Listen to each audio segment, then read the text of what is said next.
औरत ने दोबारा जन्म लिया तो सबसे पहला काम जो उसने किया वो था अपने 9 महीने के पेट के साथ सीधा कमांडर के सामने जाकर अपने शरीर से उसे लगने वाली गोली को रोकना। क्यों? क्योंकि पिछली जिंदगी में जब कमांडर पर हमला हुआ था उस दिन सिक्योरिटी की जिम्मेदारी उसके पति कैप्टन डेविड पर थी, लेकिन वो हॉस्पिटल में अपनी एक्स गर्लफ्रेंड एमिली के साथ था जो बच्चे को जन्म दे रही थी। औरत को डर था कि अगर कमांडर को पता चला तो उसका पति सस्पेंड हो जाएगा, इसीलिए वो खुद हॉस्पिटल गई और जबरदस्ती उसे वापस लेकर आई। बाद में डेविड ने समय पर पहुंचकर कमांडर को बचाया और उसे प्रमोशन मिल गया, लेकिन एमिली जो ज्यादा ब्लीडिंग की वजह से मर गई उसे नहीं बचाया जा सका। डेविड ने इसका सारा इल्जाम अपनी पत्नी पर डाला और बदले की आग में जब उसकी पत्नी खुद बच्चे को जन्म देने जा रही थी उसने उसे झड़ देकर मार डाला। लेकिन इस बार उसे सबक सिखाना था। जब उसकी आंख दोबारा खुली वो ठीक उसी दिन पर वापस आ गई जब कमांडर पर हमला होना था। बिना एक पल गंवाए उसने खुद को कमांडर के सामने ढाल बना लिया। गोली की तेज पीड़ा से उसकी आंखों के आगे अंधेरा छा गया, लेकिन उसने तुरंत सिक्योरिटी गार्ड को आदेश दिया, साउथ कैंप जाओ, कैप्टन डेविड को बुलाओ। अब जब उसका पति इस हीरोइक मौके को अपनाने लायक नहीं तो ये क्रेडिट किसी सही इंसान को मिलना चाहिए। गार्ड चला गया और वो खुद कमांडर के सामने खड़ी रही, कमजोर शरीर से लेकिन मजबूत हौसले के साथ। लेकिन जब हमलावरों को समझ आया कि उनका टारगेट यहाँ नहीं है, उन्होंने गन उसकी तरफ घुमा दी। एक और गोली चली और वो जोर की चीख के साथ गिर पड़ी, खून में लथपथ। लेकिन इस बार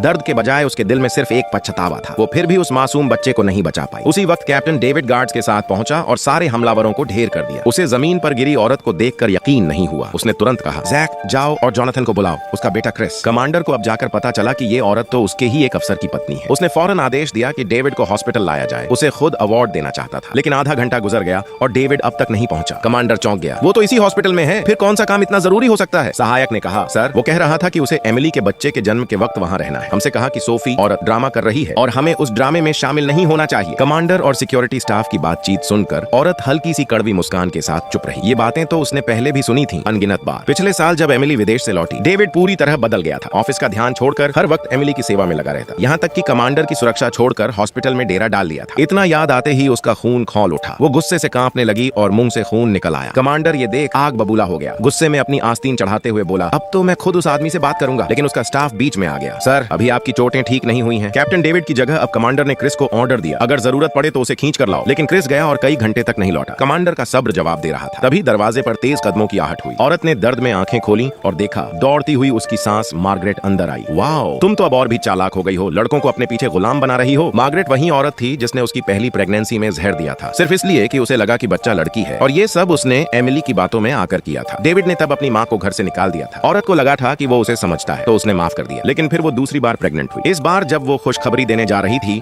उसने देखा मार्गरेट बाजार में एमिली के लिए नाइट ड्रेस खरीद रही थी, खुश होती हुई जैसे वो उसकी बहू हो। वहीं सुना कि एमिली का बच्चा लड़का है, हमारी फैमिली अब पूरी हो गई। ये सुनकर उसका दिल टूट गया। तभी उसे समझ आया डेविड ने मार्गरेट को घर से इसलिए निकाला ताकि वो एमिली और उसके बच्चे का ध्यान रख सके।